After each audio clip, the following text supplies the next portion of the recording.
Donc, ça y est, l'enregistrement est en cours. Donc, on va échanger sur cette thématique et enfin, qui est d'actualité. On va le voir ensemble. Et donc, n'hésitez pas. Enfin, voilà, l'idée, c'est de pouvoir mieux comprendre de quoi il s'agit, savoir aussi reconnaître une situation de harcèlement. Donc, on verra qu'il y a un certain nombre d'indicateurs qui peuvent vous aider. Et puis, ben, qu'est-ce qu'on peut faire quand on est témoin, victime ou aussi manager, puisque ben, les responsabilités sont partagées dans le cadre de ces situations. Donc, pour échanger sur enfin, ce thème, je vous ai préparé une petite présentation. Je vais partager mon écran et vous me direz si vous voyez euh, mon support. Donc, sachant que j'ai fait un peu enfin, des petits quiz pour que ce soit aussi plus concret pour vous.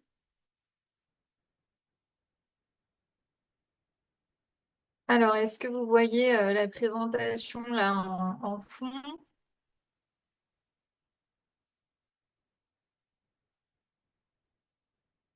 Oui? On voit ton écran de PowerPoint, on voit pas en mode présentation. Ok, donc je le mets en présentation.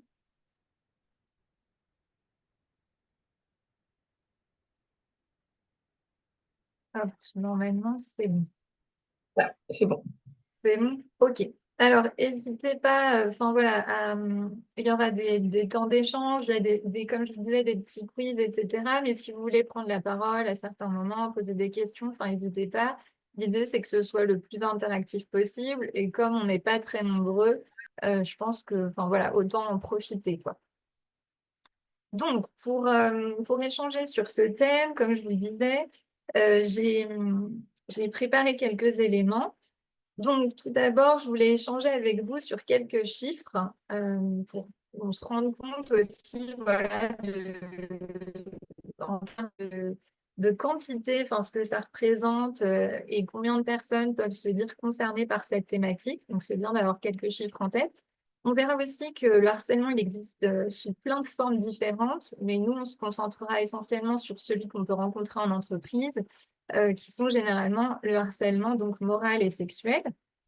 Donc, on verra ensemble comment ils se caractérisent, quelles sont les sanctions qui sont encourues, et puis on fera des petits cas pratiques pour savoir ben, si là, c'est de l'ordre du harcèlement ou pas. Et le dernier point, donc, ce sera plus quels sont les réflexes à avoir quand on en est victime ou témoin. Et la dernière diapo, c'est un peu des contacts utiles. Donc ça, si vous voulez, je pourrais l'extraire et vous l'envoyer, parce que je pense que c'est toujours bien d'avoir ces éléments quelque part. Enfin voilà, on ne sait jamais. Donc voilà pour le programme de ce midi. Alors, donc, premier point, enfin, pour échanger sur quelques chiffres. Alors, le dernier baromètre en date qui existe sur le harcèlement au travail, il est de 2022. Donc, c'est pas hyper récent, mais c'est pas non plus trop lointain. Je pense que les tendances sont quand même là. En fait, il y a 74%, donc on est à presque 3 salariés sur 4, qui considèrent que les situations de harcèlement au travail sont répandues et ont tendance à s'aggraver et à perdurer dans le temps. On a une majorité de salariés aussi qui avouent ne pas bien comprendre la législation en vigueur. Donc, c'est aussi pour ça qu'on va revoir quelques définitions ensemble pour que ce soit clair pour vous si éventuellement ça ne l'était pas. On a un salarié sur trois qui se dit avoir été victime de harcèlement au travail et on en a 4 sur 10 qui en ont été témoins. Sachant que parmi ces témoins, il faut quand même savoir qu'il y a plus de 50% qui ne vont pas réagir sur le moment et éventuellement certains réagissent après coup et ça s'élève seulement enfin, à 25% d'entre eux. Donc, on verra aussi ça, c'est-à-dire enfin, cette notion de responsabilité et qu'on peut tous être coupables d'inaction quand on n'agit pas. Donc, il ne faut pas penser que, enfin, voilà, parce qu'on n'est pas concerné en tant que victime, on n'a pas de responsabilité sur ce genre de situation. Et je pense aussi que ça peut contribuer à lutter contre le harcèlement, de prendre conscience que, voilà, on peut tous agir à notre niveau. Donc voilà pour quelques éléments chiffrés. Et du coup, bah, un peu ma première question pour vous, c'est le harcèlement. Donc on en entend quand même pas mal parler, mais c'est un peu un mot devenu à la mode, je trouve, parce qu'on peut l'entendre un peu partout, des fois aussi sous forme enfin, humoristique, pourquoi pas. Mais au final, ça a tendance un peu à vider de son sens ce mot-là. Donc ma première question, enfin, c'est justement pour vous, si vous deviez le caractériser, enfin, soit enfin, à vous de voir, ça peut être une définition, ça peut être des mots-clés, mais qu'est-ce que ce serait pour vous le harcèlement? À quel moment on est dans du harcèlement et à quel moment on est justement sur autre chose? Donc là, n'hésitez pas à intervenir, enfin, vous pouvez prendre la parole ou sinon dans le chat si vous préférez. Il y a peut-être le caractère de récurrence, qui est déjà un élément qui permet de Ouais. caractériser. Ok, donc la notion un peu de répétition. J'aurais tendance à dire qu'il y a aussi d'une Laurent, je vous relation entends de hiérarchique. très très loin.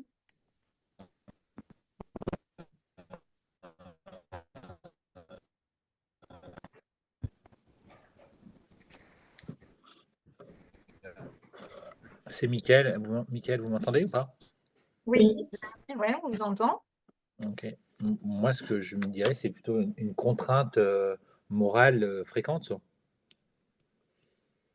Contrainte morale fréquente, c'est-à-dire, enfin, C'est-à-dire, enfin, un harcèlement, c'est quelque chose qui est régulier, qui est plus sur du moral, du mental, en fait. Pour moi, alors, donc quelque chose qui est sur le mental. Donc, on retrouve du coup cette notion de répétition aussi, puisque vous avez dit que ça revient. Ok, contrainte, j'entends en fait, c'est le côté. Enfin, ça a des conséquences négatives, c'est ça, sur la personne qui est concernée.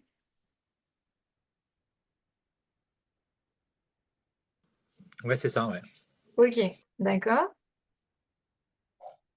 pour moi, ça peut être des violences verbales ou des atteintes à la personne, en fait, faire des réflexions sur la personne elle-même, sur ce qu'elle est, pas uniquement sur son travail, mais sur, oui, sa personne Mhm. Oui, d'accord. Et des atteintes du coup qui peuvent être verbales et éventuellement peut-être physiques.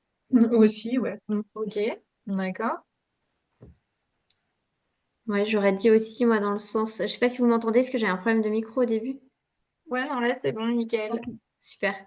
Un aspect dévalorisation, en fait. Faire que la personne, bah voilà, elle se sent dévalorisée et qu'elle finisse par perdre confiance en elle. Mhm. Ouais, ça peut être en effet une forme ouais, enfin, ou conséquence en tout cas du harcèlement, ouais, la dévalorisation de soi et la perte de confiance en soi. Mhm. Alors je crois qu'il y a du coup c'était Sébastien, c'est ça qui essayait de dire quelque chose, mais on n'entend pas, non, c'était Florent, mais on n'entend pas du tout. Alors éventuellement peut-être dans le chat si vous voulez écrire votre proposition ou ce que vous voulez partager avec nous.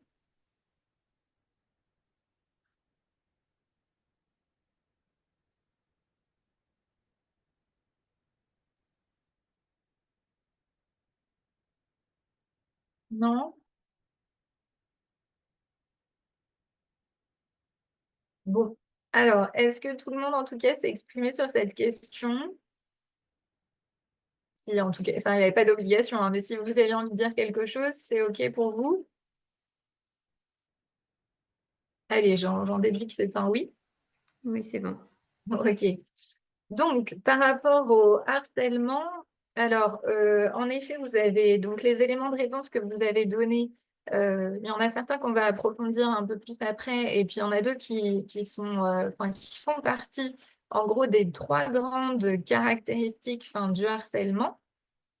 Donc, qui sont celles-là. C'est-à-dire, donc là, on est dans du harcèlement en général, on n'est pas rentré dans enfin, les types, d'accord? Parce que comme je vous disais, on peut parler de harcèlement moral, il y a le harcèlement sexuel, il pourrait y avoir du harcèlement de rue, des fois, il y a du harcèlement conjugal, enfin voilà, il y a plein de formes qui existent, mais on va dire que les points communs, euh, ils sont composés, enfin, c'est ces trois-là, je dirais. Le premier, ça va être, en gros, qu'est-ce qui est l'élément déclencheur? Donc, c'est ce que vous avez dit. Ça peut être des propos.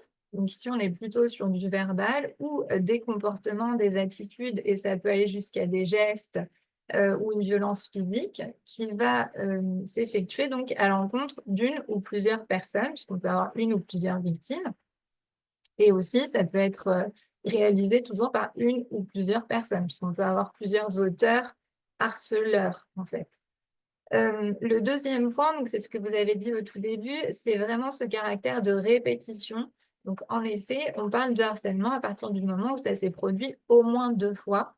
On verra qu'il y a une seule exception en ce qui concerne le harcèlement sexuel, c'est un cas en particulier, mais sinon, en règle générale, donc, il y a cette idée que ça se répète dans le temps et il n'y a pas forcément de durée entre deux, c'est-à-dire, il peut y avoir donc des propos qui sont humiliants, par exemple, qui interviennent le 25 janvier et ça réapparaît dans la même semaine une deuxième fois, ou à l'inverse, vous en entendez encore 3 mois plus tard. Enfin, le fait que l'intervalle soit de quelques jours ou quelques mois, ça ne va pas avoir d'incidence pour qualifier ou disqualifier le harcèlement. C'est vraiment cette notion de c'est arrivé au moins 2 fois. Et enfin, donc le troisième élément, donc c'est ce que vous disiez, c'est que il va y avoir donc des conséquences négatives sur les personnes qui sont concernées et ça peut porter donc aussi bien sur la santé physique que mentale donc de l'individu. Et comme exemple, vous donniez tout à l'heure, donc en effet, le fait de se sentir dévalorisé, de perdre confiance en soi. Et enfin, après, il y a plein d'autres caractéristiques qu'on verra un peu plus loin, mais ça peut être des exemples de conséquences de harcèlement. Donc voilà les grands euh, marqueurs, on va dire, du harcèlement, quel qu'il soit. Alors, donc, après, comme je vous le disais, nous, on va plus se focaliser sur ceux auxquels on peut être confronté en entreprise. Donc, ça va être surtout le harcèlement moral et le harcèlement sexuel. Donc, par rapport au harcèlement moral, je vous ai mis la définition donc, du code ici du travail qui me semble importante voilà, de bien avoir à l'esprit et puis de la décrypter aussi un peu avec vous. Donc, dans cet extrait, on nous dit quoi? On nous dit qu'aucun salarié ne doit subir les agissements répétés de harcèlement moral qui ont pour objet ou pour effet. Et donc, ici, c'est assez intéressant de décrire justement pour objet ou pour effet. Est-ce que, comme ça, vous sauriez faire la différence entre les deux? Pourquoi on a mis ces deux termes dans la définition? Est-ce que vous voyez une nuance?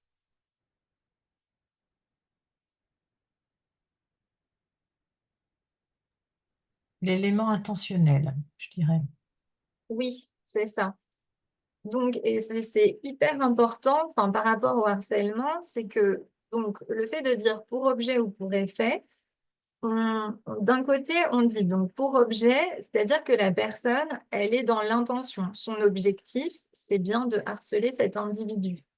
À l'inverse, quand on dit pour effet, on est en train de dire que cette personne a une attitude qui peut avoir comme effet ou comme conséquence pour la personne qui est là en face d'elle de se sentir harcelée, mais ce n'est pas son objectif premier. Donc ici, il y a en effet cette notion d'intention, et c'est pour ça qu'on a ces deux termes dans la définition. Et donc c'est important parce que des fois, on peut considérer que le harcèlement, donc il y a une personne qui harcèle et que c'est forcément intentionnel ou volontaire. Et en fait, des fois, pour certaines personnes, c'est pas le cas. Ça peut être par exemple une énorme pression qu'elles ont sur leurs épaules. Elles-mêmes sont harcelées et elles savent pas gérer cette pression et elles se retrouvent à harceler les membres de leurs équipes, par exemple. Et elles ne se rendent pas compte qu'elles deviennent elles-mêmes euh, des personnes harceleuses, entre guillemets. Et donc, du coup, pour ces personnes-là, ce ne sera pas le même accompagnement. Ce sera plus de la pédagogie sur qu'est-ce que le harcèlement, à quel moment on est en train d'en faire ou on n'en fait pas, versus quelqu'un qui le fait sciemment. Donc, c'est pour ça qu'il y a cette notion dans la définition qui est importante à avoir à l'esprit. Donc, on nous dit que ce sont des agissements répétés, donc c'est ce qu'on a vu ensemble. Les agissements, ça peut être des propos ou des comportements. On a donc cette fameuse notion de répétition, puisqu'on nous dit que c'est répété. Et après, donc, on a toutes les conséquences possibles. Donc là, on nous parle d'une dégradation des conditions de travail qui sont susceptibles donc de porter atteinte aux droits et à la dignité d'une personne, d'altérer sa santé physique ou mentale, ou aussi de compromettre son avenir professionnel. Donc voilà la définition vraiment du harcèlement moral qui nous permet de reboucler avec les caractéristiques qu'on a vues juste avant et aussi d'avoir à l'esprit que le harcèlement n'est pas toujours intentionnel. Et donc ce harcèlement, c'est ce que vous disiez tout à l'heure dans la question que je vous ai posée de qu'est-ce que c'est pour vous? En fait, il peut se porter sur plusieurs choses. C'est-à-dire, c'est pas forcément que sur le travail, c'est ce que vous disiez. Ça peut être sur la personne en tant que telle. Donc là, ça va être des propos, des comportements qui sont malveillants vis-à-vis d'un individu. Il peut y avoir de l'humiliation, des insultes. Donc ici, on est plutôt sur de la violence verbale. Ça peut être aussi de molester quelqu'un. Donc là, on est plutôt sur du physique. Et ici, en fait, la cible, hein, c'est vraiment la personne en tant que telle. Ça peut être aussi sur son travail, donc moins personnel, on va dire. Donc le fait, par exemple, de modifier à la hausse ou à la baisse un périmètre de responsabilité sans qu'il y ait forcément de justification à cela. Ça peut être de mettre en échec quelqu'un. Donc, exemple, on va lui demander d'atteindre tel et tel objectif, mais on ne lui donne aucun moyen pour ça. Donc, la personne va se retrouver en situation de stress. Et c'est très compliqué aussi à gérer puisqu'on veut atteindre l'objectif, mais on sait pertinemment qu'on n'y arrivera pas puisqu'on ne nous a pas donné les moyens. Même principe aussi sur les injonctions paradoxales. Donc, c'est un jour, c'est très bien. Le lendemain, au contraire, rien ne va plus. Donc, là aussi, c'est des environnements de travail qui sont assez insécurisants pour les personnes. Et donc, ça va générer beaucoup de stress et de mal-être. Et enfin, donc, le troisième axe, on va dire, de harcèlement ou objet de harcèlement, donc au-delà de l'individu ou du travail de cette même personne, ça va être aussi dans les relations. Donc le fait d'isoler cette personne, par exemple, ou voilà, de ne pas vouloir échanger avec elle ou de limiter les interactions au maximum. Donc ça peut être différentes manières de harceler quelqu'un moralement. Est-ce que c'est clair pour vous là par rapport à tous ces éléments? Ouais, mais j'ai juste une question, c'est sur la question de l'adéquation entre les moyens mis à disposition des salariés et la capacité à atteindre des objectifs, un certain volume de travail à réaliser. On est forcément sur quelque chose de subjectif, hein, comment est-ce qu'on dépasse cette subjectivité? Un salarié peut toujours avoir l'impression en fait, de ne pas avoir les moyens suffisants, le manager peut avoir l'impression de mettre les moyens suffisants, et comment on dépasse ça? Alors, alors là, par contre, ce serait quand même des choses qui ne sont pas subjectives, enfin, dans le sens où ce serait du très pratique. Par exemple, vous avez besoin d'un ordinateur enfin, pour travailler et on vous fait venir sur votre poste de travail et il n'y a plus aucun outil qui est mis à votre disposition. Donc là, on est au-delà du Ok, subjectif. Vous voyez, c'est très concret, quoi. La personne n'a pas de moyens de travail et va peut-être devoir utiliser son propre ordinateur. Euh, et si en plus c'est que sur cette personne-là, alors que tous les autres sont outillés, il y a d'autant plus une discrimination vis-à-vis de ce salarié. ok, merci. Donc, par rapport à ces éléments, comme je vous le disais, donc j'aime bien aussi vous proposer des petits cas pratiques ou des quiz pour que ce soit plus peut-être concret. Donc, justement, je vous en ai prévu un ici. Donc, je vous ai mis, je sais plus, 5-6 situations et c'est de voir ensemble si pour vous, ça pourrait être qualifié de harcèlement moral ou pas. Donc, premier cas, je vous ai mis donc ne pas dire bonjour à un collaborateur et inciter ses collègues à faire de même. Est-ce que pour vous, ça, c'est du harcèlement moral? Oui. Ah oui, ah Oui, oui, ah oui. ok. Donc là, on est d'accord. Donc ici, on est typiquement dans ce qu'on a vu juste avant, c'est j'isole, d'accord, la victime. Euh, donc, on va pas lui dire bonjour et on va demander aux autres de faire de même. Donc ici, on est sur une action en plus groupée. Donc, on a plusieurs personnes qui vont agir enfin, à l'encontre d'un collaborateur. Donc là, en effet, le doute, c'est du harcèlement moral. Deuxième cas de figure, refuser l'octroi de congé à un collaborateur. Non. J'allais dire oui et non. Bah non. Bah ça dépend du contexte en fait, peut-être. Ouais, c'est ça. Donc là, ça va vraiment dépendre du contexte. Donc en effet, le oui-non, enfin le point de bascule, il va nous falloir plus d'éléments et là, on les a pas. Comme ça, en l'état, on nous dit juste ça, on ne sait pas qualifiable de harcèlement moral. Par contre, je suis d'accord, ça peut le devenir. Qu'est-ce qui ferait que là, quels sont d'autres éléments qu'on pourrait ajouter ou paramètres qui feraient que là, cette situation, elle bascule et on se dit, ah non, mais là, c'est sûr, c'est du harcèlement moral. La récurrence, La plusieurs récurrence, fois, le fait c'est répété. d'accepter que d'autres personnes, accepter d'autres congés à d'autres personnes et pas à ces personnes-là. Ouais, donc là, en effet, il y a la notion d'inégalité, enfin un traitement inégal, ce serait que ce collaborateur et pas les autres. En la répétition, pourquoi pas. Ça peut être aussi euh, le fait de donc on l'a dit, ouais, plusieurs personnes où là on accepte et c'est pas ce collaborateur-là. Donc on est surtout ouais, sur de l'inégalité et si c'est systématique aussi, à un moment pareil, on peut se demander si ce collaborateur n'est pas victime d'une discrimination après avoir laquelle, mais qui au final va se transformer en harcèlement moral.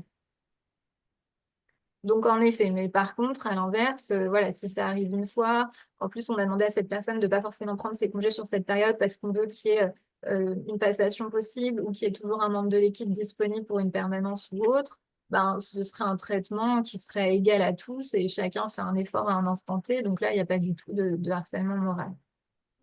Alors, troisième cas, on a donc un collaborateur qui vient plusieurs jours de suite en Bermuda au travail. Et chaque jour, son manager va lui rappeler l'obligation de respecter le règlement intérieur en ce qui concerne sa tenue vestimentaire. Non. Non. Non. Donc là, on est d'accord, non. Ici, il est dans son bon droit. On a un règlement intérieur qui spécifie enfin, une tenue vestimentaire qui est à respecter. Donc, enfin, voilà, c'est des règles que le collaborateur s'est engagé à respecter en intégrant cette entreprise. Donc là, il n'y a pas de harcèlement et il peut lui répéter autant de fois qu'il le veut puisque c'est une règle qui est inscrite et on demande à ce que celle-ci soit respectée. Alors après, je vous en ai mis deux autres. Alors là, c'est plus des questions un peu théoriques, mais c'est par rapport aussi à ce qu'on a vu. Donc, première question, le harcèlement moral est-il forcément intentionnel? Euh, Donc ça, c'est par rapport à la définition qu'on a vue ensemble tout à l'heure. Non. Non, d'accord. Alors des fois, je sais que ça peut choquer ou on peut dire, ben non, je comprends pas. Enfin, mais si c'est possible, enfin voilà, c'est pas forcément une volonté de la part de la personne ou elle s'en rend pas toujours compte. Donc c'est possible. Et cinquième question, le harcèlement moral peut-il être organisationnel? Oui. Oui. Donc, oui, et du coup, des fois, les deux se rejoignent, hein, c'est-à-dire que en intégrant une entreprise, ben, on intègre aussi souvent un mode de fonctionnement et on peut perdre avec le temps son discernement puisqu'on est habitué. Et des fois, si le harcèlement moral est inscrit dans cette organisation, on peut se retrouver voilà, dans la situation de harceler d'autres personnes. Euh, donc, les deux peuvent être des fois associés. Ok, donc ça c'était pour traiter enfin, le cas du harcèlement moral. Et comme je vous le disais, le second cas qui peut se présenter en entreprise, donc c'est plutôt le harcèlement. Ah mince, oui, avant je vous parle juste des sanctions, puis après on parlera du harcèlement sexuel. Donc sur le harcèlement moral, en termes de sanctions, euh, on en a deux et qui sont d'ailleurs les mêmes pour le harcèlement sexuel, c'est 2 ans d'emprisonnement. donc une peine pouvant aller jusqu'à 2 ans, et 30 000 € d'amende. Et après, donc, il peut y avoir des sanctions disciplinaires de l'entreprise. Donc, ça peut être un avertissement, un blâme, une mise à pied, et ça peut aller jusqu'au licenciement pour faute grave. Donc Et ça, pour ce le sont coup, qui est-ce qui est sanctionné pour le coup? C'est le manager ou c'est l'entreprise ou c'est les RH? alors, ben, les responsabilités peuvent être partagées. Ça peut être, donc en tout cas, enfin, ce qui est sûr, c'est que les sanctions disciplinaires, ce sera à l'échelle des salariés d'une entreprise. Par contre, sur donc, la peine d'emprisonnement ou l'amende, ça peut être une entreprise, donc du coup enfin, l'équivalent de l'employeur, ou enfin la personne, le représentant, on va dire, légal de cette entreprise. Mais après, on peut engager des poursuites au sein de l'établissement pour une personne ou plusieurs, si par exemple elles avaient connaissance des faits, mais elles n'ont pas agi alors que leur fonction leur permettait. Donc ça peut être des managers, ça peut être aussi des membres des ressources humaines, c'est possible. Donc la responsabilité, elle peut être collective ou individuelle. Ok. Donc c'est pour ça aussi, enfin, que je vous disais au début sur le fait qu'il y a beaucoup de personnes par rapport aux chiffres qu'on a vus qui sont témoins et qui n'agissent pas. C'est que faut pas oublier ce paramètre-là, c'est qu'on peut être coupable d'inaction. Si au sein d'une entreprise, notre fonction nous permettait de mettre un terme à des agissements dont on a eu connaissance ou qu'on a pu voir, euh, on peut tout à fait demain être poursuivi pour ça.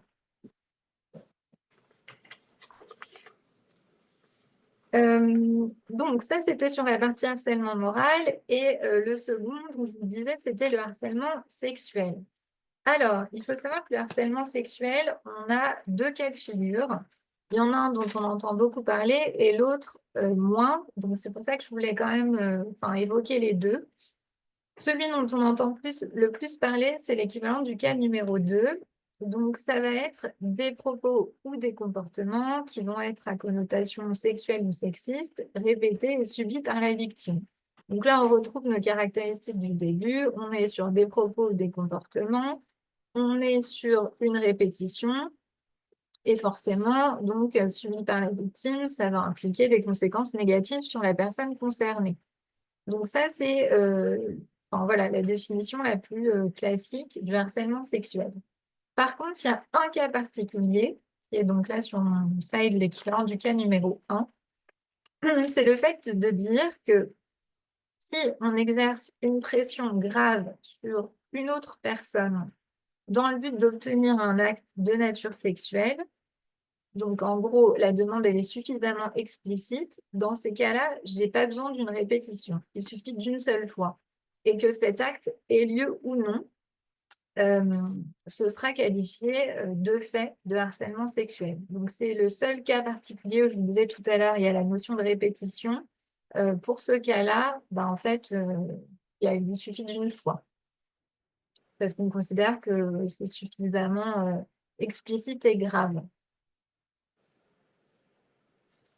Donc, sachez que ces 2 cas existent. Alors, donc, par rapport à ça, donc pareil, comment reconnaître le harcèlement sexuel? Donc, même principe, on est sur des propos, des comportements qui sont donc inappropriés, déplacés. Donc, au niveau des propos, ça peut être voilà, des remarques sur le physique, la tenue de quelqu'un, c'est sexy aujourd'hui, c'est pour moi que tu as mis cette petite robe, enfin, ce genre de remarques. Ça peut être aussi des questions intrusives, donc on demande à la personne des informations sur sa vie privée. On peut se confier sur des pratiques sexuelles et demander à l'autre ce qu'il en pense ou qu'est-ce qu'il fait à son niveau. Donc là, on est typiquement sur des confidences impudiques, parce que la personne n'a pas forcément envie de partager ça avec son collègue. Ça peut être aussi de dénigrer un conjoint, une conjointe. Donc, on va être voilà, sur ce type de propos. Et au niveau des comportements, Donc, ça peut être le fait de regarder avec insistance quelqu'un, de ne pas respecter une certaine distance. Euh, Généralement, quand même, alors la distance, c'est vrai que c'est subjectif, parce que d'une personne à l'autre, des fois, il y a des personnes qui sont tactiles, d'autres qui ne le sont pas, et on aime avoir une certaine distance d'un individu à l'autre. Ça peut varier, cette fameuse bulle de confort d'une personne à l'autre, mais on se rend quand même assez rapidement compte que là, bah, la personne est mal à l'aise.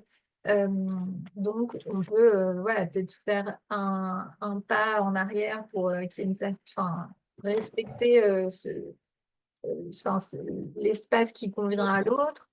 Ça peut être aussi le fait de faire systématiquement la bise, mais enfin, le fait de faire la bise, ça a tendance un peu à chaque fois à être plutôt au coin de la bouche et de glisser un petit peu. On se dit, non, là, ok, pour une fois, mais si ça se répète, là, c'est un peu bizarre quand même.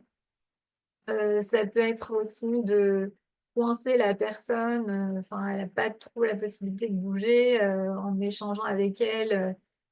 Et donc, pareil, on ne respecte pas en fait l'espace qui lui convient. Ça peut être le fait de siffler quelqu'un, mimer certains gestes enfin, qui là n'ont pas de. Enfin, on sait clairement qu'il y a un caractère sexuel derrière ça. Donc voilà, enfin, tous ces comportements-là sont inappropriés. Et c'est vrai, de harcèlement sexuel, sous réserve, on l'a vu, qui se répète dans le temps et qui implique un mal-être pour la personne concernée. Alors, par rapport à ça, deux choses, parce que des fois, il y a des petites confusions. Le premier, c'est que parfois, on confond un peu harcèlement sexuel et séduction ou drague. On peut entendre dire, ah bah oui, il est un peu lourd en termes de drague, ou ça peut être une femme d'ailleurs vis-à-vis d'un homme. Selon vous, c'est quoi justement la différence? Enfin, à quel moment on n'est plus du tout dans la séduction?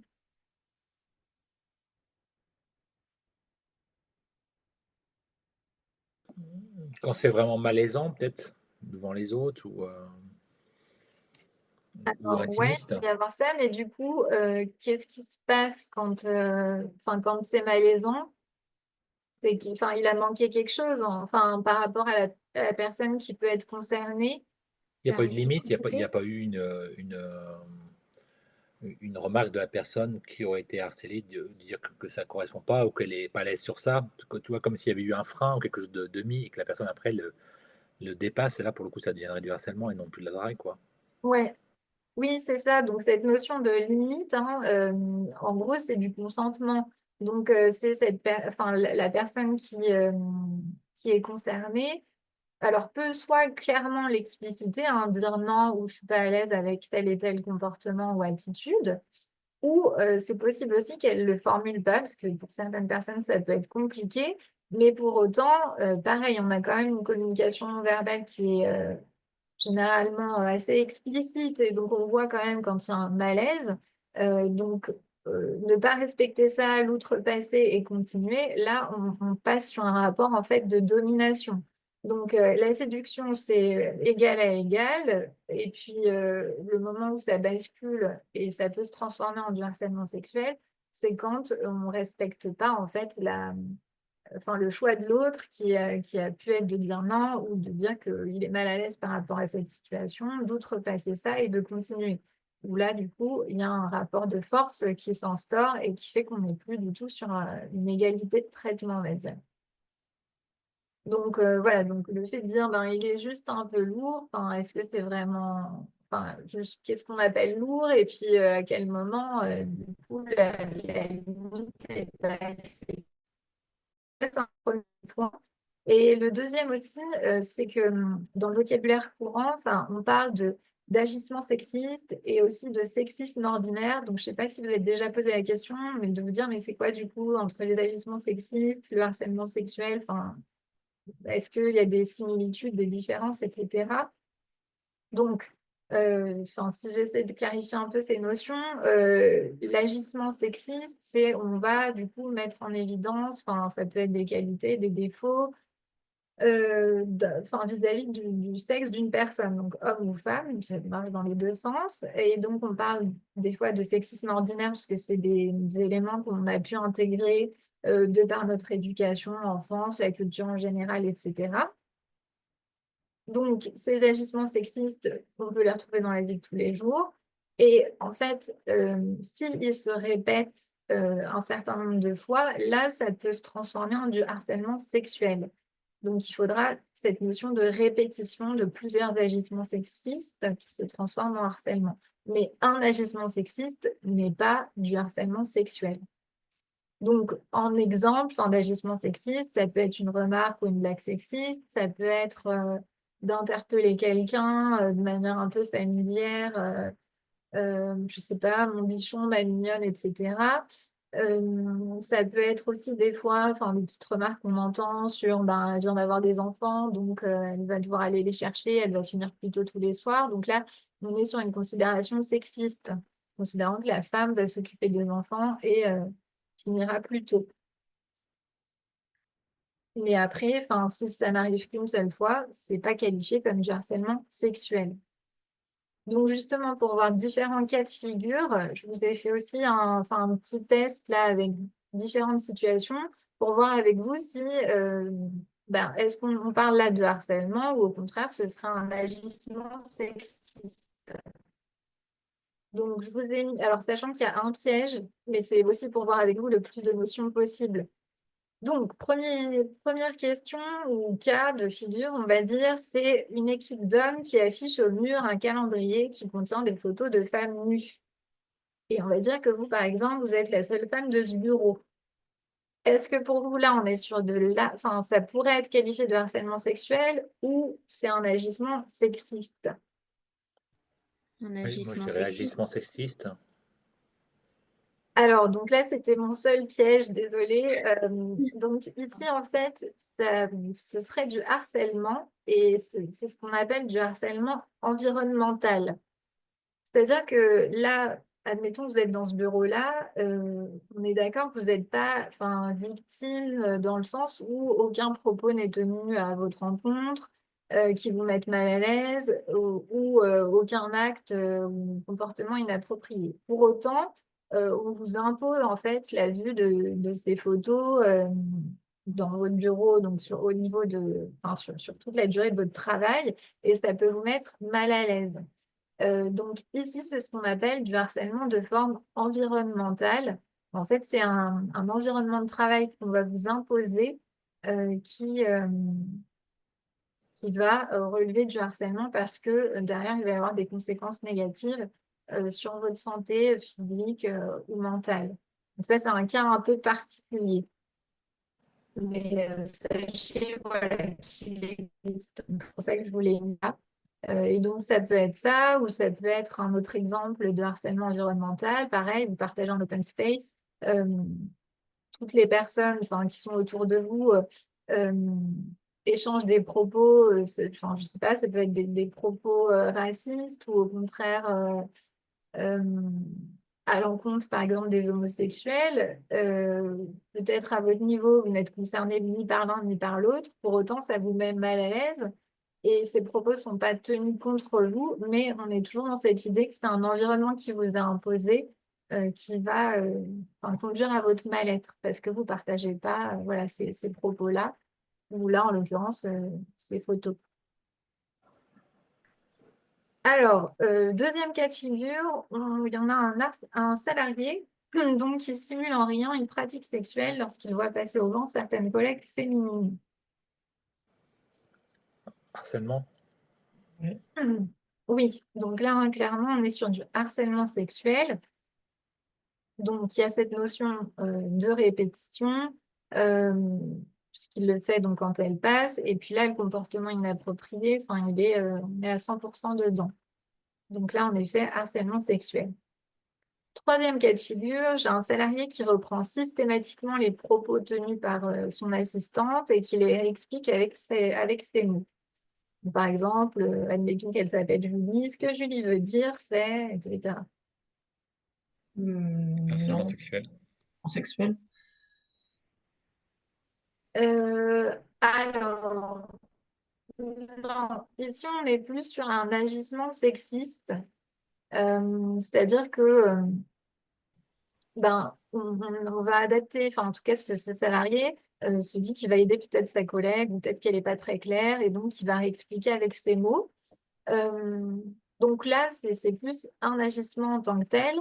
Après, il faut voir peut-être que sur le long terme, cette personne, enfin, à voir si c'est avec elle aussi ou toutes les femmes, mais, ou même d'autres salariés.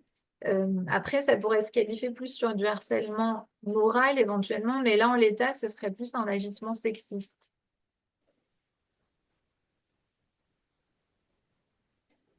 Ah mince.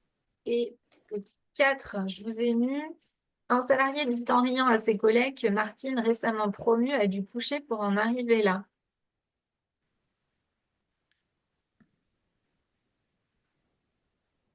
Alors, selon vous, harcèlement ou agissement? Harcèlement. Agissement, ouais. Ouais, agissement, hein. Donc là, c'est enfin, la personne a tenu ces propos-là. On n'est pas sur, enfin, sur de la répétition. Là, enfin, pour le harcèlement sexuel, le seul moment où on a vu qu'il n'y avait pas de répétition, c'était on a demandé un acte ou une faveur sexuelle. Là, c'est pas du tout le cas.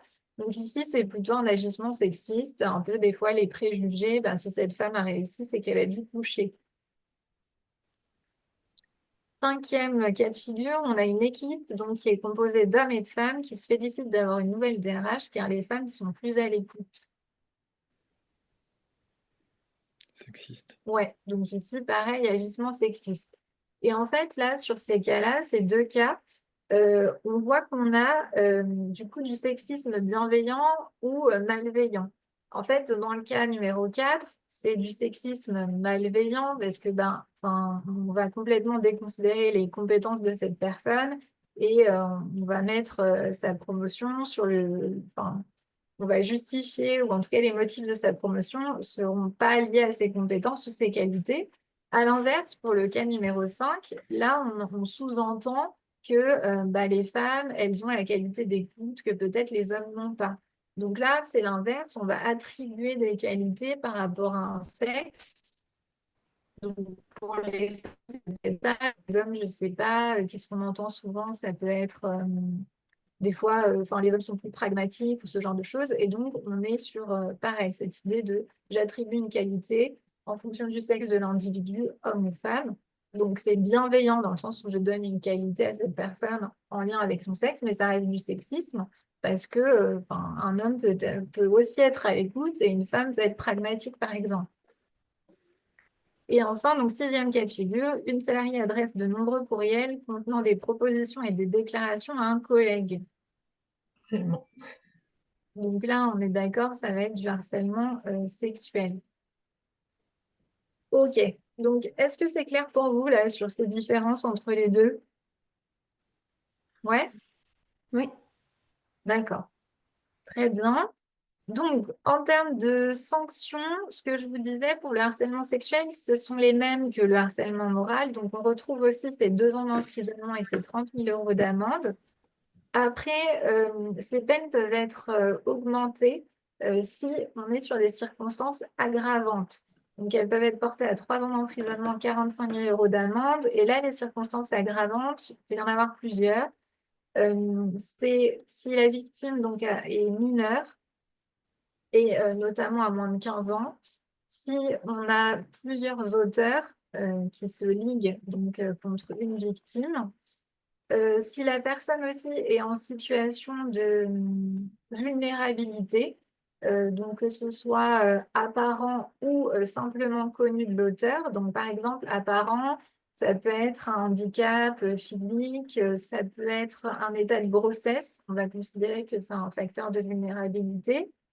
Et si c'est pas apparent mais c'est connu, ça peut être admettons, vous êtes manager d'une équipe et cette personne, vous savez qu'elle a des difficultés financières, il y a un seul salaire qui tombe dans le foyer et c'est celui de la personne de votre équipe. Donc, de connaître ces difficultés économiques ou financières, ça va être enfin, voilà, un exemple de vulnérabilité qui n'est pas apparente, mais en tout cas qui est connue par la personne qui va agir contre cette personne. Donc voilà, donc on est plutôt sur ces critères-là de circonstances aggravantes. Donc mineurs, est-ce qu'ils sont plusieurs et est-ce qu'il y a une vulnérabilité? Et du coup, est-ce qu'on a aussi abusé de sa fonction pour commettre voilà, des actes ou des propos euh, qui vont avoir un caractère sexuel ou sexiste vis-à-vis de cette personne? Donc, pareil, je vous ai mis un petit quiz là sur le harcèlement sexuel. Il y a 2, 3 questions. Première question, est-ce que le harcèlement sexuel se résume au fait d'exiger d'une personne des faveurs sexuelles? Non. Non. Non. Donc, on l'a vu, hein, il y a les 2 cas, d'accord? Il y a le premier cas où c'est celui-là et c'est une fois, et après, ça va être, il y a toujours ce caractère sexuel en termes de propos, de comportement, mais c'est pas forcément pour obtenir des faveurs sexuelles. Ok. Deuxième question. Le non-consentement de la victime à un acte de nature sexuelle doit-il être explicitement formulé? Non. Non. Non. Donc, en effet, en fait, donc la personne peut le dire ou peut ne pas le formuler, mais il y a des éléments qui pourront quand même jouer en sa faveur. Si on a vu qu'il y avait un mal-être, si la personne est pétrifiée, enfin, il peut y avoir plein de manières d'exprimer son non-consentement, même s'il n'est pas forcément vrai. Ensuite, un salarié peut-il faire l'objet d'une si des faits de harcèlement sexuel, enfin, sur des faits de harcèlement sexuel intervenant en dehors du temps et du lieu de travail?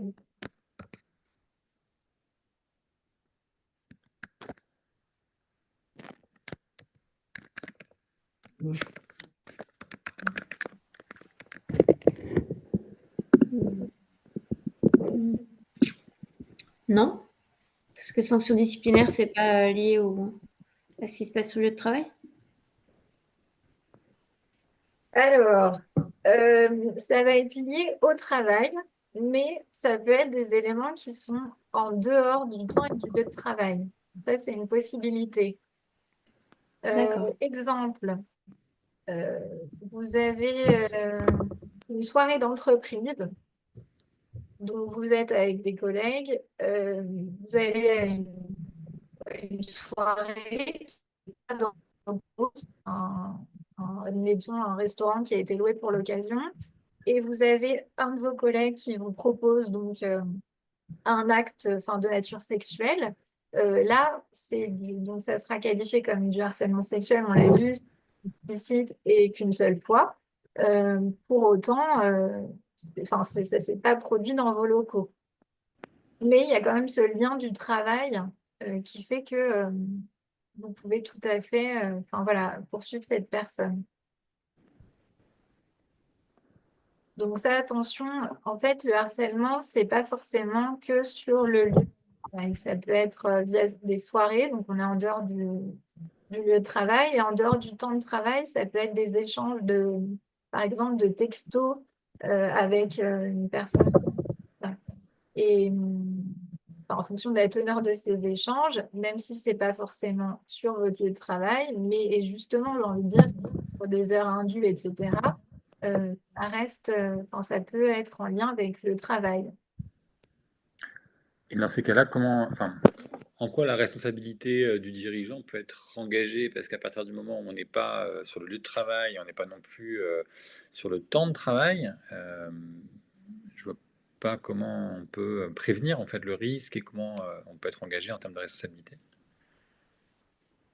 Alors là, ce serait, en fait, on part toujours du principe que votre responsabilité, elle est engagée uniquement si vous avez été informé. Donc, je suis d'accord, si vous n'avez pas eu d'information, vous ne pourrez pas faire grand-chose. Par contre, si un ou une salariée vient vous voir en vous disant, bah voilà, moi je reçois beaucoup de messages de la part d'un tel sur mon portable, je peux te montrer des échanges, je ne sais pas quoi faire, je vais expliquer que enfin, j'étais pas intéressée et il continue. Là, si vous avez connaissance de ces informations, que vous ne faites rien et que la situation se dégrade encore plus, là, pour le coup, votre responsabilité est engagée, puisqu'on va le voir juste après, vous avez une obligation de moyens. Pas forcément de résultats, mais au moins, vous avez mis en place des choses en tant qu'entreprise, puisque vous devez protéger vos salariés. Mais on est d'accord, enfin, si vous n'avez pas du tout connaissance de ces informations, votre responsabilité ne pourra pas être engagée. Et enfin, donc quatrième exemple, on a des salariés qui ont connaissance, du coup ça rejoint un peu la question, de faits de harcèlement. Et la question c'est, est-ce qu'ils peuvent être sanctionnés du fait de leur inaction? Je dirais oui. Du coup, oui. Donc ça, c'est une possibilité. Si on a connaissance de faits et qu'on n'agit pas et qu'on a la possibilité de le faire de par sa fonction, en effet, notre responsabilité peut être engagée. Donc, voilà un peu pour enfin, ces différents cas de harcèlement moral et sexuel.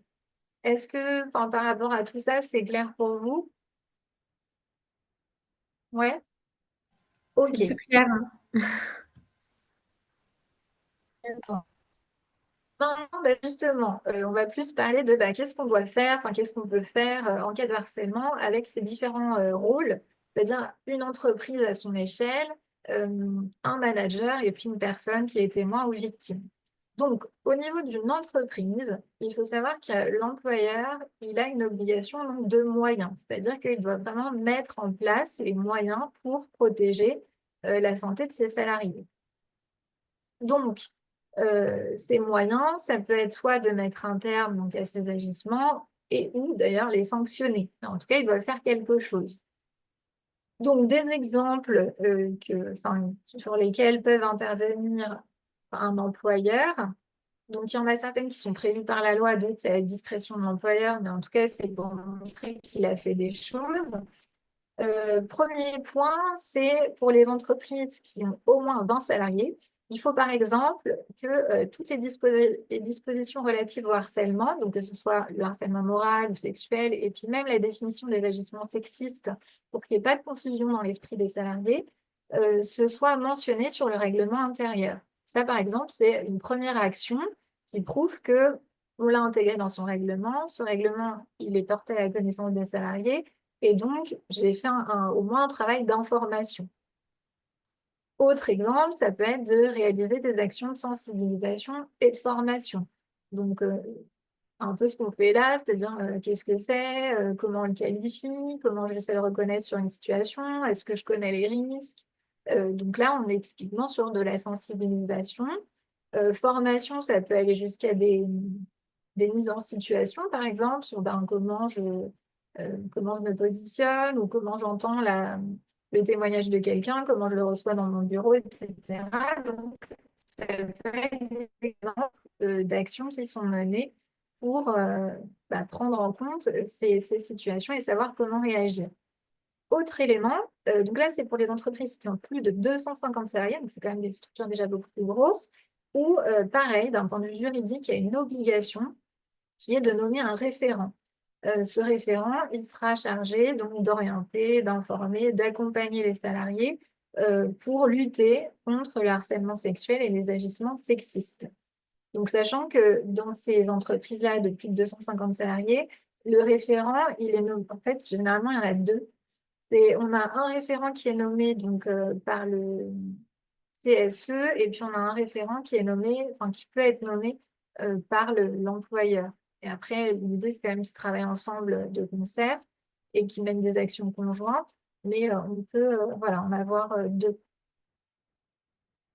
Donc voilà, donc ça, c'est des exemples concrets d'actions qui sont attendues de la part de l'employeur pour montrer qu'il a sensibilisé, que les gens savent que ça existe, quel est le périmètre, les risques, etc. Alors, donc maintenant, si vous en êtes victime ou témoin, qu'est-ce qu'on peut faire? Alors, ben, si on en est victime, donc la possibilité, c'est de clairement formuler son refus de cette situation, ou ça peut être de dire non. Après, on l'a vu, des fois, ça peut être compliqué. Donc, ça peut être aussi d'expliquer ce qui nous déplaît ou ce qui nous gêne dans la situation vécue. Très souvent aussi, le problème pour les personnes qui sont victimes de harcèlement, c'est qu'elles vont avoir tendance à s'isoler. Il y a un sentiment de honte, euh, et donc il y a un repli qui se fait assez spontanément, et en fait, il faudrait l'inverse. Donc, il faut surtout pas hésiter à en parler à quelqu'un. Ça peut être des personnes au sein de l'entreprise ou à l'extérieur, mais déjà, ça va quand même aider de pouvoir mettre des mots sur la souffrance qui est vécue. Autre point, il est possible donc de signaler cette situation à un certain nombre d'acteurs. Donc là aussi, il ne faut pas hésiter. Après, ça dépendra des affinités que l'on a avec les uns et les autres, mais on peut tout à fait signaler ces situations. Donc ça peut être un manager. Si c'est le manager qui est lui-même harceleur, bon, ben, bien sûr, c'est un peu plus compliqué, mais donc on peut s'adresser aux représentants du personnel. Ça peut être aussi la médecine du travail, l'inspection du travail. Donc il faut savoir qu'il y a un certain nombre d'acteurs sur la chaîne qui peuvent recueillir, Quelle est accueillir la, cette parole et aider. Oui. quelle est la différence entre la médecine et l'inspection du travail, pour le coup? Alors, on est sur du coup enfin, deux organismes différents. Médecine du travail, donc là, ça va être, et je pense en termes d'action, ce ne sera pas tout à fait la même chose. Médecine du travail, donc là, c'est vraiment enfin, le médecin certainement que vous avez rencontré quand vous avez fait votre visite médicale, quand vous avez été Ok. embauché, puis après tous les X années que vous devez faire de suivi. Donc, on peut prendre rendez-vous avec ce médecin. Donc là, on est vraiment face à un médecin. À l'inverse, l'inspection du travail, et du coup, pardon, la médecine du travail, ça peut aussi peut-être donner lieu à un échange avec votre médecin traitant s'il y a un arrêt à faire, etc. À l'inverse, l'inspection du travail, à leur niveau, c'est plus l'équivalent d'un auditeur qu'on a en face de soi. Et donc là, quand on remonte à ce type de dysfonctionnement à l'inspection du travail, euh, enfin, à leur niveau, ce sera plus d'analyser éventuellement le mode de fonctionnement de l'entreprise, de voir s'il y a eu d'autres cas qui ont été remontés, etc. Donc, ce ne sera pas tout à fait. Enfin, les interlocuteurs que vous avez en face de vous, ce n'est pas les mêmes compétences ou fonctions, quoi. Je sais pas si c'est clair. Ok. Ok. Donc, vous avez voilà, pas mal d'acteurs, en tout cas, auxquels vous pouvez vous adresser. Donc, c'est important de le savoir. Euh, donc, ça, c'est si on en est victime. Après, si on en est témoin, qu'est-ce qu'on peut faire? Parce que des fois, on peut aussi se sentir un peu impuissant ou enfin, on aimerait faire quelque chose, mais on ne sait pas trop quoi. Donc, vous pouvez, si ça se passe sous vos yeux à un instant T, vous pouvez tout à fait. Alors, je pense que vous avez vu les spots télé alors sur le harcèlement de rue, parce que ça, c'est un peu transposable là au sein de l'entreprise.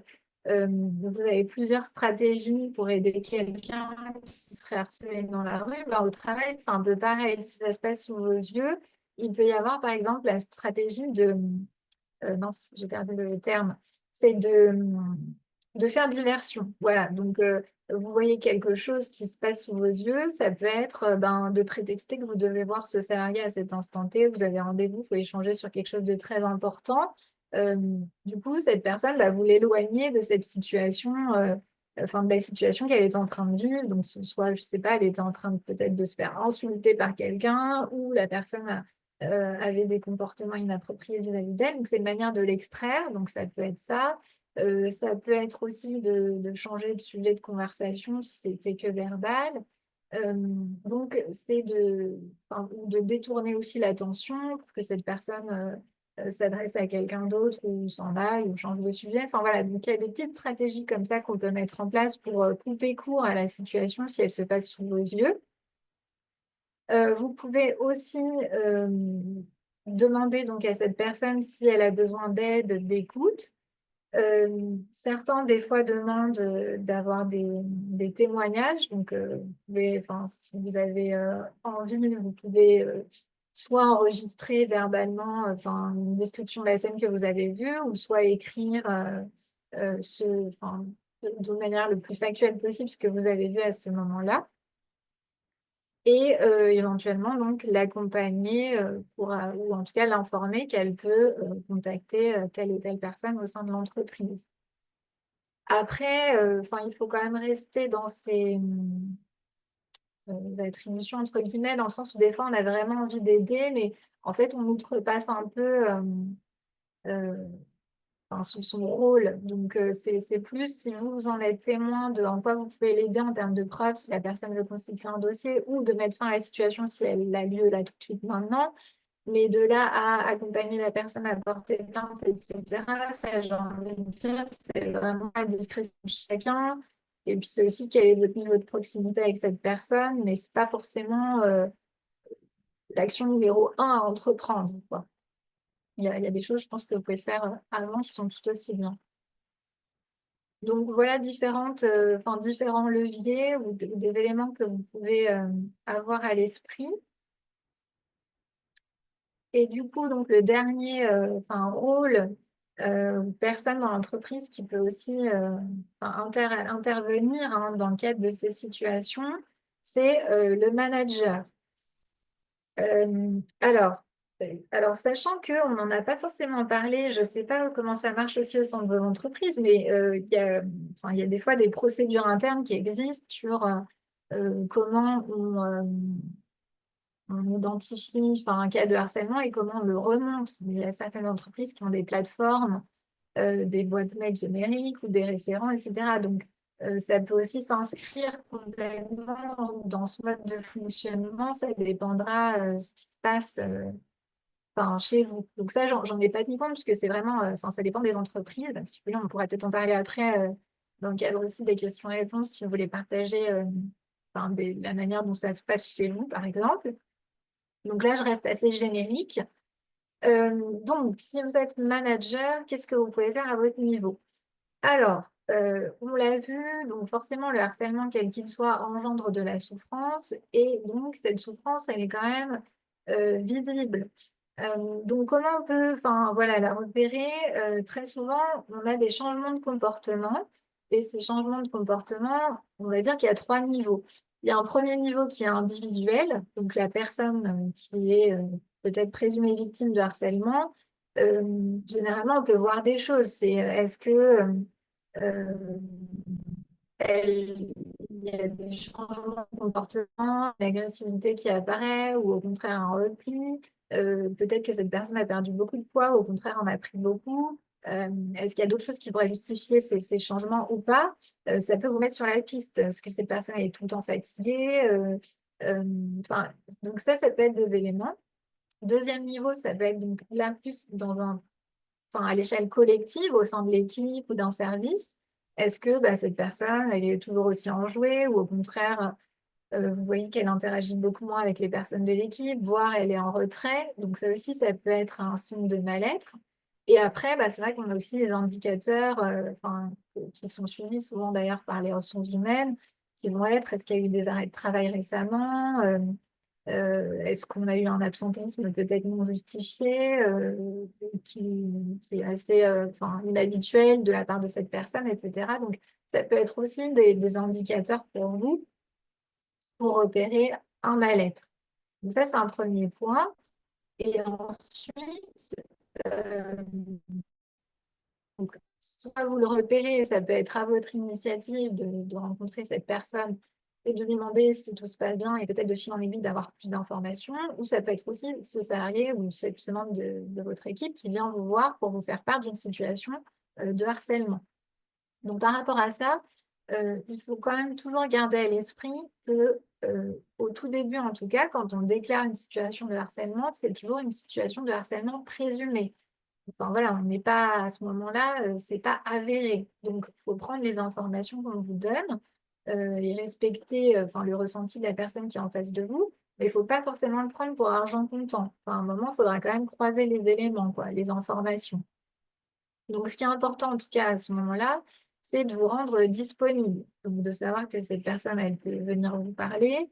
Donc, ça, c'est aussi bien l'attitude que aussi le lieu. Enfin, vous n'allez pas rencontrer quelqu'un qui se sent pas bien dans un bureau avec la porte ouverte où vous pouvez être interrompu toutes les 3 minutes par des personnes, ou par le téléphone, etc. Enfin, il faut quand même mettre aussi des conditions qui soient favorables, on va dire, à ce moment d'échange et ces confidences qui ne sont pas toujours évidentes. Autre point aussi, c'est que la personne en face de vous, bah, des fois, ça peut être compliqué à formuler les choses, donc il peut y avoir des silences, il peut y avoir des émotions, donc bah, ça aussi, c'est de les accueillir et puis de pas forcément enfin, des fois on peut avoir cette envie, c'est-à-dire qu'on voit presque la personne le dire, elle a du mal à finir sa phrase et puis on le fait pour elle. Donc ça, c'est quelque chose qu'il faut éviter. Faut laisser cette personne s'exprimer et puis bah, tant pis si ça prend un peu de temps, mais au moins ce sera avec ses propres mots. Et de ne pas hésiter aussi à reformuler les choses euh, pour être sûr que voilà, vous avez bien compris. Vous pouvez aussi poser des questions, hein, le plus net possible, mais qu'est-ce qui s'est passé? Est-ce que ça s'est produit qu'une seule fois, plusieurs fois? Est-ce que vous avez essayé de mettre un terme à cette situation? Enfin voilà, des éléments qui permettent de factualiser un peu plus et de ne pas être dans l'interprétation, justement. Donc ça, c'est la première partie, d'accord? Je recueille un maximum d'éléments et puis je vais aussi donc là, ça dépend des entreprises et des procédures internes, mais très souvent, c'est qu'une personne qui vient vous dire qu'elle est harcelée, bah, il va falloir investiguer, savoir si c'est le cas ou pas, et rencontrer la personne qui est considérée comme harceleur par la personne qui est venue vous voir. Donc là, c'est important de lui dire, enfin, de lui donner de la visibilité sur ce que vous allez faire à votre niveau.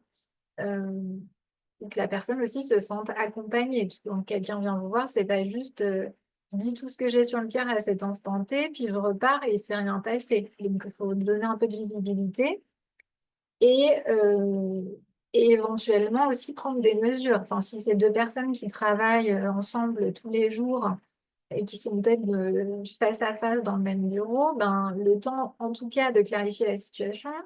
Peut-être qu'il va falloir changer l'agencement et éviter qu'ils se retrouvent face à face le temps que vous puissiez mieux comprendre la situation et peut-être enfin, prendre ensuite des mesures. Donc ça aussi, attention. En tout cas, il y a une action qui est attendue de votre part et on l'a vu, il y a une obligation de moyens, pas de résultats, mais de moyens. Donc on doit prouver qu'on a fait des choses. Et un dernier point qui est aussi important, c'est que ces situations-là, bah, elles sont compliquées pour tout le monde, c'est-à-dire aussi bien pour la personne qui est victime, pour le harceleur aussi, puisqu'il va devoir euh, enfin, justifier ou en tout cas expliquer, s'expliquer, et donc c'est assez compliqué. Mais c'est aussi pour vous, enfin, en tant que manager, si vous êtes la personne à laquelle on s'est confié, et des fois, on n'a pas forcément l'état d'esprit c'est pas forcément le bon moment. Et donc ça, il faut aussi le savoir et peut-être des fois, bah, voilà, de se prendre, enfin, si vous devez rencontrer cette personne à 15 heures dans la journée et puis vous vous rendez compte que vraiment ça va pas, peut-être qu'il vaut mieux décaler d'1 heure ou de voir le lendemain, mais que vous soyez le plus disponible possible plutôt que d'être dans l'urgence en vous disant il faut absolument que j'aide cette personne. Mais si vous-même à votre niveau vous n'êtes pas bien, ça risque de pas forcément rendre service en fait à la personne qui vient vous voir. Donc ça, ayez-le aussi à l'esprit quand vous êtes en interaction avec voilà, une personne en souffrance, quelle qu'elle soit. Donc voilà un peu ce qui peut aussi être fait au niveau d'un manager. Et donc après, ben, à adapter ou ajuster en fonction des procédures internes aussi. Est-ce que par rapport à ça, vous avez des questions, remarques? Non? Ok. Non. Alors, donc peut-être dernier point, donc ça je vous le disais, je pourrais, enfin si vous voulez, je peux vous faire un extrait, enfin vous l'envoyer. Donc je pense que c'est intéressant de l'avoir. Donc au niveau des contacts, je vous en ai mis 4. Donc le premier, c'est de savoir, enfin voilà que c'est possible, donc quand il y a une situation de harcèlement, ça peut donner lieu à un dépôt de plainte. Ce dépôt de plainte, il peut se faire à la police, enfin, au niveau du commissariat ou de la gendarmerie. Donc, c'est le numéro 17. Et après, il y a des associations qui accompagnent aussi. Et donc ça peut être intéressant à savoir. Donc l'association la plus connue, c'est l'association France Victimes, qui propose un numéro gratuit qui est accessible donc, 7 jours sur 7, enfin, sur le créneau que je vous ai noté. Donc ils vont être plutôt sur enfin, c'est un peu une plateforme d'écoute, une possibilité de les appeler, de se confier, si des fois on n'a pas forcément le soutien autour de soi. Et deux autres associations que là, honnêtement, je connais moins, c'est Harcèlement Moral Stop et les victimes de harcèlement au travail. Sachant qu'il y en a l'une des deux, il me semble que c'est la deuxième, où ils font de l'accompagnement, mais c'est que de femmes. Enfin, ça ne s'adressera pas aux hommes. Alors que l'autre, enfin, et d'ailleurs même France Victime, c'est aussi bien hommes et femmes.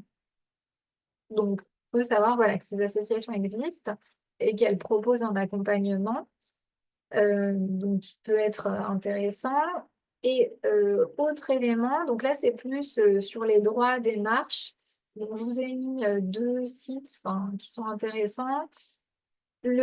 Alors, premier point, c'est le site servicepublic.fr qui explique que faire en cas de harcèlement, qui est assez enfin, didactique. Et ce qui est intéressant, je trouve, c'est qu'ils mettent à disposition des modèles de courrier. Donc, je trouve ça plutôt enfin, voilà, pratique et intéressant. Donc, des exemples de lettres, etc., qui sont à personnaliser, mais ça peut aider des fois à formaliser des choses ou s'adresser à enfin, différents acteurs dans le cadre d'une procédure. Et je vous ai mis le défenseur des droits. Donc ça, je ne sais pas si vous connaissez, c'est une autorité qui est indépendante que l'on peut saisir donc, en allant les voir avec un dossier. Et en fait, le défenseur des droits peut agir à trois niveaux. Enfin, ça peut donner lieu à trois éléments, on va dire. Donc, ils vont prendre connaissance de votre dossier et en fonction de ce que vous nous présentez, il peut vous accompagner soit pour faire de la médiation, soit pour une demande d'indemnisation, par exemple. Et il peut aussi vous accompagner si ça doit donner lieu à une procédure juridique. Et donc, si ça devait passer au prud'homme, etc., ils peuvent vous accompagner dans vos démarches. Donc, c'est pareil, assez intéressant à connaître. Donc, voilà pour un peu enfin, ce sujet-là. Donc, je ne sais pas si, par rapport à ce que je viens de vous dire, vous avez des questions, remarques, ou même si vous voulez partager, vous, à votre niveau, peut-être des situations que vous avez vécues ou dont vous avez été témoin, ou même, comme je disais, les procédures internes au sein de vos entreprises, si vous les connaissez. Enfin, Moi, je sais que j'avais été sollicité par mon entreprise par rapport à une collaboratrice qui s'est plainte auprès des ressources humaines de harcèlement moral. Et en fait, mon entreprise m'avait sollicité pour être une espèce de, je ne sais pas si on peut dire médiateur ou une autre écoute en fait, parce que j'avais pas de lien hiérarchique avec cette personne-là, parce que j'étais pas manager, donc je pouvais avoir une certaine neutralité et je connaissais pas trop cette filiale. Et en fait, j'avais été sollicité, mis à contribution pour entendre les témoignages des personnes, de la personne qui se sentait harcelée et des autres personnes. Et pour le coup, je sentais que c'était un sujet qui était assez tatillon au point de vue des ressources humaines, parce qu'en fait, je passais un peu de temps sans que ma hiérarchie soit au courant de ce sur quoi j'intervenais. Et je sentais que c'était vraiment un sujet, enfin, pas que c'était un gros mot, mais à partir du moment où il y a le côté harcèlement, qui est écrit ou pas, j'ai l'impression que côté RH, ça cristallise pas mal de choses, quoi, en fait. mm. Bah, c'est vrai que là, enfin, par rapport à la configuration, c'est un peu étonnant. Enfin, c'est bien de faire appel à quelqu'un peut-être de plus d'extérieur, mais si c'est sans informer votre propre hiérarchie, enfin, c'est un petit peu étonnant, ouais. Mais c'est vrai Bah oui, oui, et puis, enfin, ouais. extérieur, oui et non, parce qu'on était dans la même structure. Après, c'était une autre filiale, donc je connaissais assez peu les personnes. Et Mhm. je me souviens que c'était la RH qui m'avait sollicité avec sa N+1 en me demandant, voilà, on a une mission qu'on aimerait te confier parce que tu as une certaine neutralité, tu es plutôt un savoir-être plutôt bon et on aimerait que tu sois détaché. Et je me souviens, ça m'avait pris 3 ou 4 jours et on m'avait dit, ils avaient communiqué à ma hiérarchie que je ne serais pas disponible sans leur dire sur quoi j'étais, quoi. Et ça a toujours eu un caractère assez confidentiel parce que après, quand j'ai revu d'autres personnes après, on se sentait bien qu'il y avait toujours une petite gêne parce que je les avais vus pour certains dans des moments de souffrance, on va dire, de pleurs ou d'évocation de ces situations-là, en fait. Donc, moi, j'avais pris le sujet ne sachant pas trop ce que c'était, mais c'était pas si évident que ça, en fait. D'accord. Ouais, donc j'ai l'impression de ce que vous me décrivez que c'était un peu parce que ça existe, mais ça c'est des cabinets de conseil enfin externes où justement leur rôle quand il y a une situation de harcèlement, ils peuvent être mandatés par une entreprise pour aller rencontrer donc la personne harcelée enfin, présumée et puis enfin, l'auteur présumé et établir un peu des rapports sur ben voilà le témoignage est celui-là, voilà ce que nous a confié cette personne. Ouais, ouais, ouais, ouais, Et puis ouais, l'autre ouais. et en fait, une fois qu'on a enfin, recueilli tous ces témoignages de part et d'autre, c'est de faire une recommandation sur, ben, on en déduit que bah, soit c'est avéré, soit ça l'est pas, soit il y a telle réserve. Et Ouais, mais c'est ça. Et ça ressemblait un petit peu à ce que vous dites tout à l'heure, j'ai l'impression. d'accord. Peut-être un peu comme un auditeur de l'inspection du travail, enfin, pas tout à fait, mais un petit peu dans ce. Ok. Donc oui, enfin, c'est vrai que ce type de... Enfin, ça arrive, mais enfin, je dirais que même pour vous, il faut être aussi outillé. Enfin, parce que c'est pas toujours évident enfin, voilà, d'être face à quelqu'un, de savoir aussi quoi dire, quoi faire, c'est pas toujours facile, quoi. Bon, il y avait une espèce de guideline un petit peu pour récupérer les faits, ce qui s'était passé, et que je donne mon avis sur le bien fondé ou mon ressenti par rapport au témoignage. Et Mm. après, une fois que j'ai remonté tout ça, j'étais sorti du dispositif. Et après, ça fait son chemin entre des personnes sans que je sois obligatoirement au courant de ce qui s'est fait après. Mm. Et Oui, oui. c'était spécial. Après, je sais que pour avoir vu d'autres personnes après, elles ont apprécié le fait que, bah, comme je les connaissais pas, que je les juge pas trop, c'est une équipe qui était plus féminine, donc c'est pour ça qu'elles ont préféré mettre un homme pour éviter. Enfin, je sais pas. C'était particulier comme expérience. D'accord. Oui, donc ben, je pense que vous avez joué ce rôle-là, voilà, de consultant externe presque au sein de votre entreprise, même en étant... Mm. Mm. D'accord. Moi, je dois vous laisser. Je vous remercie beaucoup. C'était super riche. Ok, ben tant mieux.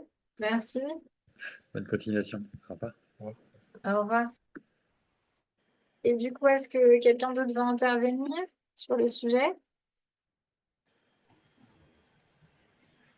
Bah, dans notre entreprise, nous, on a des personnes à contacter si nécessaire. Mais voilà, il n'y a pas beaucoup plus d'informations de transmises. Donc, c'est vrai que c'était intéressant d'avoir quand même les notions principales autour de ces concepts-là, parce que c'est vrai que c'est un peu utilisé dans tous les sens et on a du mal à faire la distinction hein, et à être précis dans ce que c'est. Donc, c'est vrai que c'était très intéressant. Ça permet de remettre les notions dans les bonnes cases. Oui, c'est vrai que ben, en fait, c'est un peu, je dirais, enfin, l'inconvénient par rapport à l'avantage, enfin, dans le sens où ça se démocratise beaucoup. Donc, on entend parler de ces sujets, mais en même temps, il y a des fois un peu des utilisations à tort et à travers des mots et c'est pas forcément les mêmes conséquences derrière, quoi. Donc, Mm, mm, c'est bien ouais, de savoir de quoi on parle, en fait. mm, mm. Et même en tant que maman, je trouve que bah, voilà, pour aiguiller aussi les enfants sur ce que c'est vraiment, parce que c'est la même chose. Je trouve que ça vient un peu des écoles, notamment collège ou primaire, où on parle beaucoup de ces notions-là et un peu parfois à tort. Donc c'est vrai que là, ça permet de savoir vraiment de quoi on parle. Mhm. Mais oui, c'est vrai que par exemple, sur du harcèlement scolaire, on va être sur les mêmes caractéristiques, hein. Ce sera pareil, des propos ou des J'imagine. comportements, Mm, pareil, hein. Et après, conséquences négatives, enfin, pour les enfants, la conséquence principale, c'est souvent de l'isolement, euh, mm. isolement ou mise en retrait. Mais on est ouais, sur les mêmes caractéristiques. Mhm. Bah, merci en tout cas. Moi aussi, je vais devoir vous laisser, mais c'était très intéressant. Ok, Merci bon, bah, d'avoir parfait. proposé. Merci. Merci, au revoir. Et du coup, pour les autres, est-ce que aussi vous souhaitez partager quelque chose ou faire un retour? Moi, Pour je le vais coup, moi, être obligée de vous laisser aussi. D'accord. Bonne journée à tous. Bonne journée. J'avais aussi une autre question. Est-ce que le salarié qui se sent harcelé, c'est à lui de prouver la preuve du harcèlement, en fait? Euh, alors, c'est lui qui va constituer son dossier. Parce que, en fait, enfin, généralement, c'est lui qui est à l'origine de la plainte. Ou alors, c'est quelqu'un qui en a été témoin et qui le fait pour lui. Mais enfin, au final, c'est le principal intéressé. Donc, enfin, remarque, ouais. Je dirais que enfin, dans 90% des cas, si c'est quand même la personne qui se dit harcelée qui va devoir le prouver. Donc, ça peut être, on l'a vu un petit peu, soit de récupérer si c'est des messages, des mails, ça peut être d'avoir des témoignages de personnes qui étaient là à ce moment-là, etc. Mais oui, en effet, enfin, ça va être à son initiative. Ou D'accord. vraiment cas de figure un peu particulier où c'est un collègue, par exemple, qui voudrait, enfin, qui remonte le dysfonctionnement en interne en disant, bah, moi, j'ai vu qu'un tel semble être maltraité, par exemple, par rapport à tel autre collègue. Je pense du coup, on ira interroger cette personne ou pas de donner suite. Et s'il y a une suite, en effet, il faudra qu'elle documente, qu'elle explicite ce qu'elle vit, quoi. OK. Mhm. Donc oui, ça reste quand même cette personne.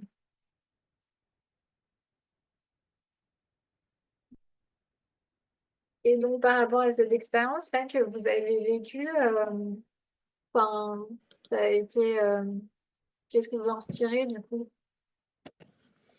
Bah, au départ, je trouvais ça un petit peu casse-gueule, en fait, parce que, en fait, quand j'étais approché, je comprenais pas trop la mission et après je me suis assez vite retrouvé sur, bah, du mal vécu, chez certaines personnes, tant les personnes qui communiquaient être harcelées que face à ces personnes qui étaient désignées comme harceleurs, qui eux trouvaient que c'était faux et pas justifié. Donc, je me suis retrouvé au milieu de beaucoup d'émotions en fait, et je trouve que c'était pas si évident. Après, ça s'est plutôt bien passé parce que j'ai eu pas mal de retours après, des personnes qui, quand elles étaient peut-être un petit peu gênées de me revoir parce qu'elles savaient que je les avais vues dans une situation de faiblesse, elles me disent qu'elles avaient apprécié le fait que je sois là, que je sois neutre, que j'ai pas de jugement, qu'elles ne me connaissaient pas trop, donc c'était plus facile pour elles d'échanger. Mhm. Voilà, après, si demain on me reproposait, je pense que je le ferai, mais je trouve que c'est quand même un petit un peu casse-gueule quand même. Moi, je sais que bon, après, je suis assez à l'aise dans les relations humaines de manière générale. Et puis, pour avoir mené plusieurs des équipes ou ainsi de suite, et puis j'aime bien l'être humain, tout ça, mais c'est pas si évident. Mhm. Ouais. Mais c'est vrai que quand même, hein, le mode de fonctionnement enfin, optimal, c'est plus de faire appel à des personnes enfin, qui ne sont pas Mais je enfin, dans comprends, ouais, je comprends, ouais. l'entreprise tout court, quoi. Ouais, je Parce que comprends, comme vous ouais, je dites, comprends. enfin, après, c'est vrai qu'on se recroise et il y Bah a un oui, petit ouais, ouais. précédent, quoi. Enfin, donc, Ouais, ouais, non, mais c'est clair, c'est clair. et puis même vous, enfin, je pense aussi de... Enfin, disons quand même, au moins c'est bien, vous ne connaissiez pas les personnes, puisque là, si en plus vous les connaissiez avant, ça aurait été compliqué, parce qu'il y a cette fameuse impartialité qu'on perd peut-être en cours de route, même si on ne veut pas. Mais voilà, on est humain aussi. Donc c'est vrai que c'est un peu... Enfin, c'était une configuration particulière quand même. Ce que vous Ouais, avez... exactement. Hmm. Ok. Ben, je pense que nous, du coup, on a fait le tour là sur ce webinaire. Donc, bah, merci enfin, voilà, d'avoir participé, d'avoir partagé aussi ce que vous avez pu vivre sur ce sujet. Et je pense que je vais faire enfin, cette diapo là, je l'enverrai à Elite pour qu'elle vous l'envoie et c'est toujours bon à avoir à l'esprit, quoi. Ok, super. Merci. Bonne journée, du coup. Au revoir. Au revoir.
Ah bah c'est bien ça.